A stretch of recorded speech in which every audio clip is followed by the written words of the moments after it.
Okay, hi everybody. Okay, just take it all in for a minute here. I love you guys so much. Hello, and thank you for inviting me here today.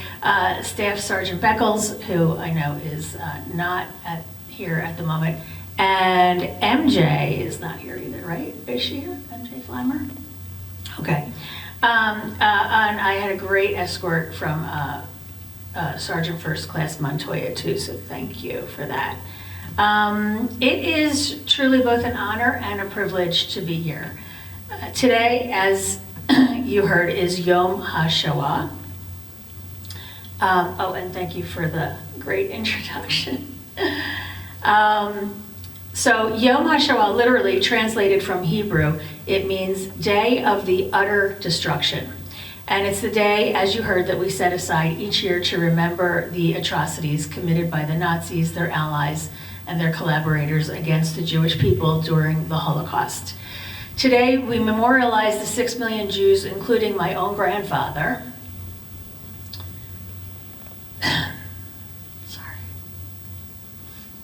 and other members of my family who perished in the worst systematic, bureaucratic, state-sponsored genocide known to humankind. The Holocaust was the largest manifestation of anti-Semitism in recent history. It was an attempt to wipe out an entire race, the Jewish people, from existence.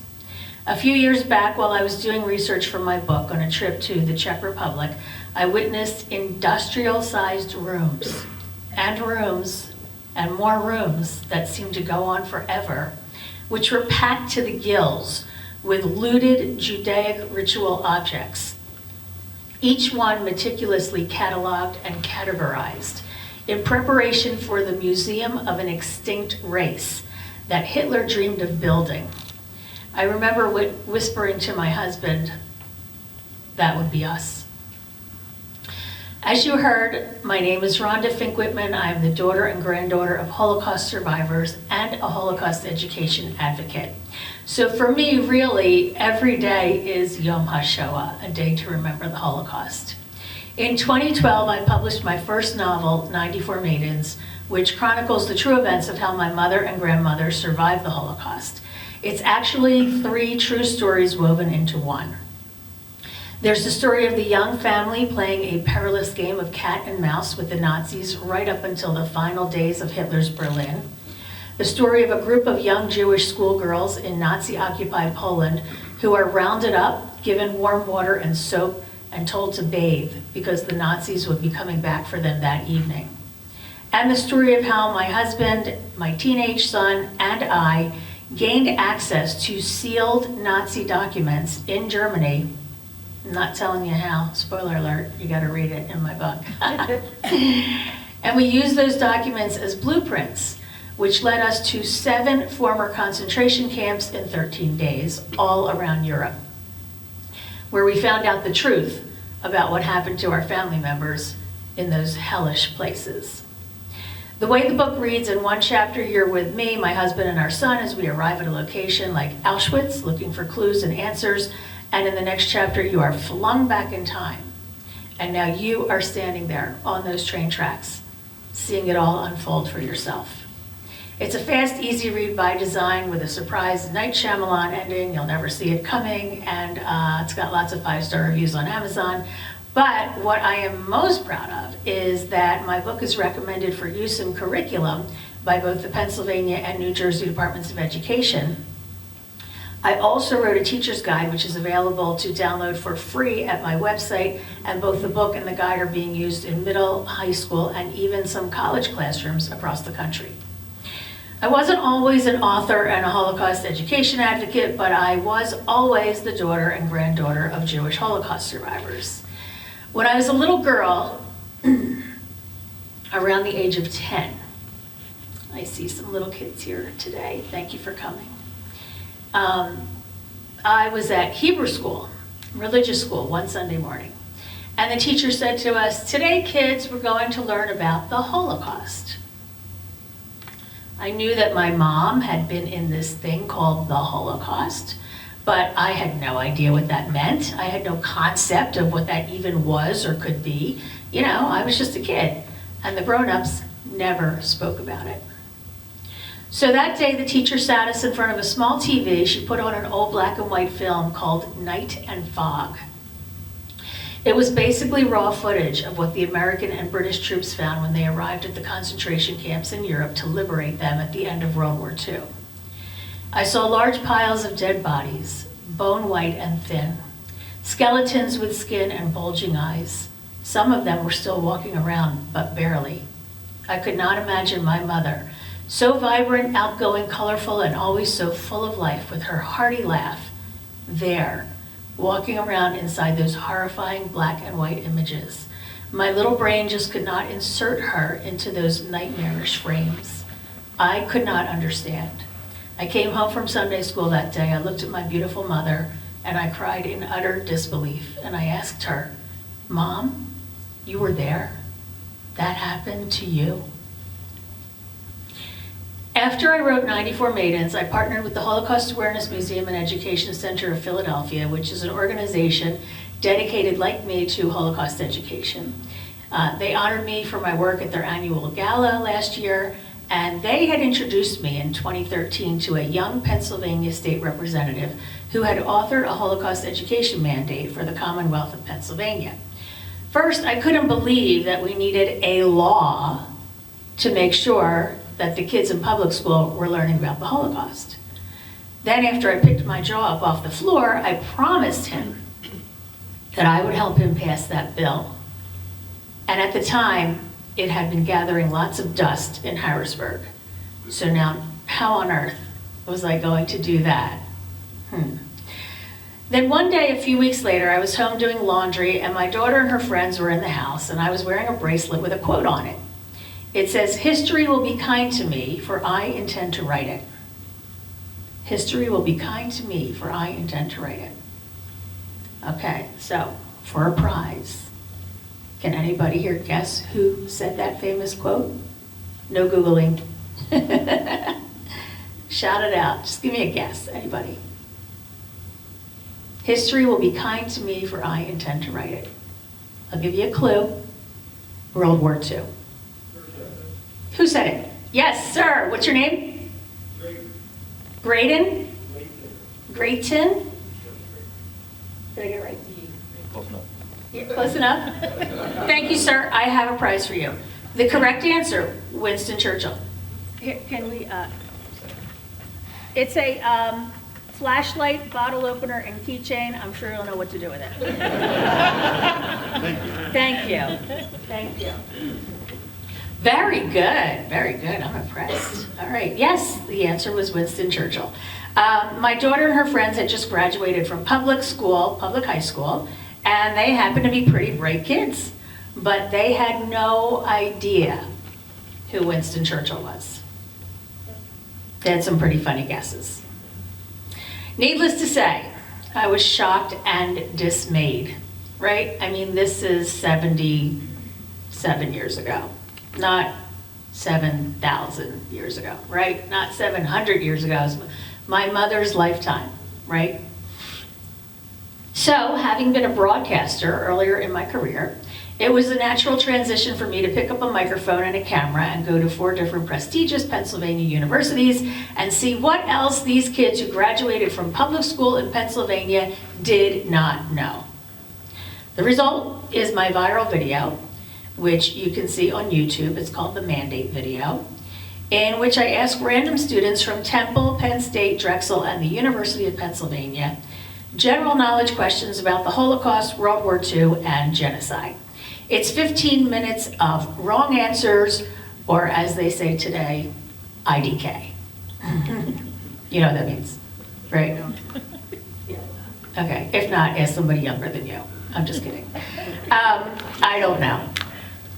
But in the video, you will see that I found a girl from New York and another girl from New Jersey, and I asked them the same questions, and they were able to give me complete correct answers. And why was that? Because both New York and New Jersey had already been mandated for Holocaust education for 20 years. In Pennsylvania, we were failing our kids. The video was just supposed to be a little love letter to my state legislators saying, look, Pennsylvania, you have a problem, but you can fix it by passing this bill and making Holocaust education mandatory in Pennsylvania. Well, it worked.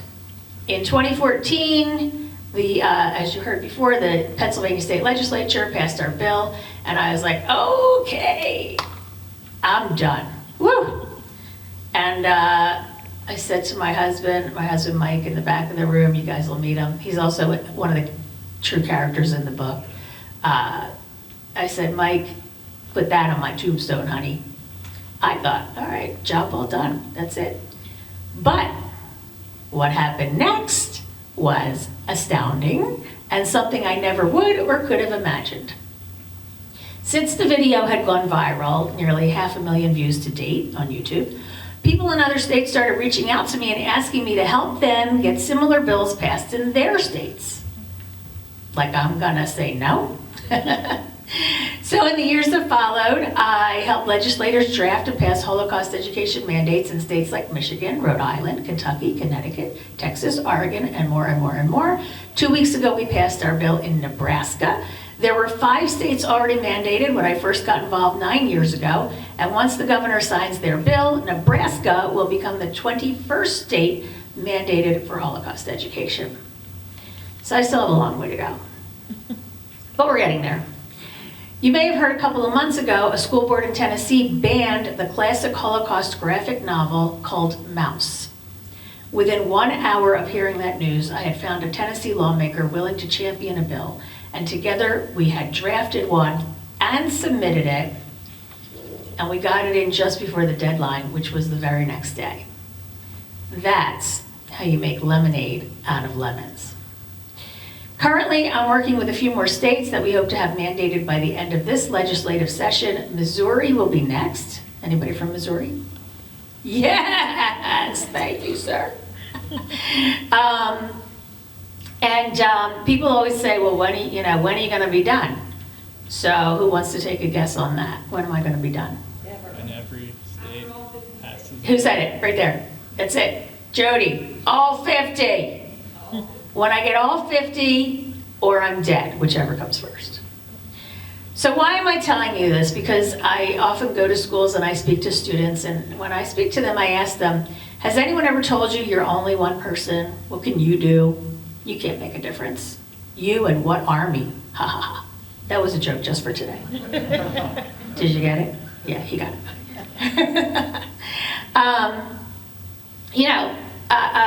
I say, well, look at me. I'm only one person. I'm nobody special.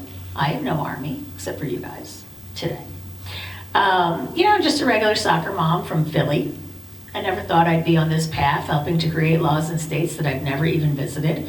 But here I am doing just that, and if I can make a difference and have an impact, you can too. George Santayana famously said, if we don't know our history, we are bound to repeat it. That quote is even posted on a huge brass plaque at what is now the Auschwitz Museum. Tragically, we do see history repeating itself right now in Ukraine. It doesn't take a daughter of a Holocaust survivor to recognize the similarities. Putin's blitzkrieg over the border, the Ukrainians' unmatched struggle for survival, the Russians bringing with them traveling crematoria, and now we hear they're rounding up innocents and taking them to camps. And it's not lost on me that Volodymyr Zelensky is, like me, the grandchild of a Holocaust survivor. So I spend my days pushing for Holocaust education, but I have to wonder, even after we learn the lessons of the Holocaust, how do we stop another one, and when? I will be around for a while after the speeches. If anyone has any questions or wants to buy a book or whatever, I'll be over at that table. I'm giving a military discount. I'm not making any money on the books, just what I paid for them, so $10. And I'm always accessible through my website, 94maidens.com. And if you think of a question later, you can always email me directly at 94maidens@gmail.com. And if I can ever do anything for any of you personally, please do not hesitate to reach out. I will have the bracelet that I talked about with the quote, and also I'll have it for show and tell over there. And also I have a desecrated Torah fragment that was rescued from the flames of the Holocaust. Literally, you can see the charred edges, you can feel them. That's going to be over at the book table too, if you'd like to take a look at that or just come over and say hi. Since writing 94 Maidens, I published a lighthearted rom-com called Mrs. Graceland, and I'm almost done writing my first graphic novel, which is called Daughters of the Holocaust, and it's about 3 real housewives. Do we have any Bravo fans here? Yes, Marlene. These guys are too busy for Real Housewives. And this is about like all these 3 housewives. They are really in real life. It's based on real life women who are daughters of Holocaust survivors. And they turn into superheroes and they battle anti-Semitism whenever and wherever it rears its ugly head, from the halls of Congress to the local classroom and beyond. Coming soon to a comic book store near you, and on Amazon, of course. I've done a lot of speaking engagements over the years, but this one is the most important to me because I get to speak to you. You guys and gals are my heroes, and I mean it. Who's braver than you? Our troops who serve and protect our country. Who was braver than the young American soldiers who stormed the beaches of Normandy? Who was braver than my dear friend, 96-year-old American World War II hero Don Greenbaum, who, as a Jewish forward observer in Germany, went ahead of his company to locate the enemy and radio back their coordinates. Don and his band of brothers then went on to liberate the Dachau concentration camp. Who was braver than my neighbor's grandpa, who they called Steiny, who boarded a dinghy and sailed up to US battleships and got on board and literally plugged the holes while they were still taking on fire from the Japanese in the Pacific Theater? She wrote a really good book about it. It's called Codenamed Sob Story, if anybody's interested. I know, to you guys, it's like just another day at the office, right? To me, it's like mind-blowing. All of which led directly to British troops liberating a sick and starving 6-year-old girl and her dying mother, my mom, and my grandmom from the Bergen-Belsen concentration camp, thereby releasing them forever from those horrific, grainy, black and white moving pictures that traumatized me as a kid, and bringing them back to life in full living color. And who was smarter than General Dwight D. Eisenhower, who instructed his troops as they liberated the camps to take photos and document everything they see there, because he had the foresight to know that one day in the not so distant future, there would be those who would deny that the Holocaust ever happened. And he wanted to make sure that the world knew, with not one shred of doubt or uncertainty, that it happened and that we should never let it happen again. Did I see MJ walk in? MJ! Hi! Retired Master Sergeant MJ Flammer is the reason I'm here today. MJ, can you stand up for a minute? Can we give MJ a hand? She's amazing. She's retired Master Sergeant, but she is far from retired. She works really hard heading up the USO, herding cats, rounding up volunteers, right? And getting them here at ungodly hours to make comfort food for inbound and outbound missions. God bless you, MJ. She recommended me to Staff Sergeant Beckles for this program, and the reason MJ knows me is because I, along with my husband and my kids, we were some of those crazy cats, otherwise known as USO volunteers, who helped MJ here at McGuire and at Bravo Fort Dix for many years. So it's very meaningful for me to be back here. I feel that if I am not personally serving my country, the least I can do is serve those who do. You are the bravest humans I know. I have the utmost respect for you. I cannot thank you enough. I'm so grateful for your service, for your sacrifices, for your family's sacrifices. It's because of each and every one of you that I sleep at night. You keep me and my family safe. And even though we're seeing the highest numbers of anti-Semitic acts ever recorded in this country and across the globe, and it's truly terrifying, I have hope and faith that neither I nor my kids nor my grandkids one day will see another Holocaust in our lifetimes. Not here, not in America, because we have you and the United States Constitution, which gives us freedom of speech, freedom to practice our religion, and the right to bear arms, because as a Holocaust education advocate, I sometimes get death threats. But that's another story for another time. Look at this guy, he's like, I didn't know she was a badass too. Anyway, somehow saying thank you doesn't seem to be sufficient to me. My gratitude to you goes beyond words, and as I mentioned earlier, my first career was in broadcasting. I spent 30 plus years as a Philadelphia area radio and TV personality, and as Staff Sergeant Beckles accidentally discovered when he stumbled upon an old YouTube video of me as a guest host selling stuff on QVC. Anyway, during those years, I know, stuff. I was being nice when I said stuff, you know. It's made in China. What can I say? Can I say that? Okay. Anyway, during those years, I met and interviewed a lot of interesting people, dignitaries, celebrities, sports icons. These days, I fly off to ceremonial bill signings and I meet governors and senators and Congress members, but you know what? None of them compare to you. You, ladies and gentlemen, are my heroes. We remember the Holocaust today, the senseless murder of 6 million Jews. During the Holocaust, 5 million other victims of Nazi atrocities also perished, among them the Roma, disabled, political dissidents, Jehovah's Witnesses, and homosexuals. We remember them today too. I always say it wasn't my choice to write my mother's story and become an advocate for Holocaust education. It was my responsibility.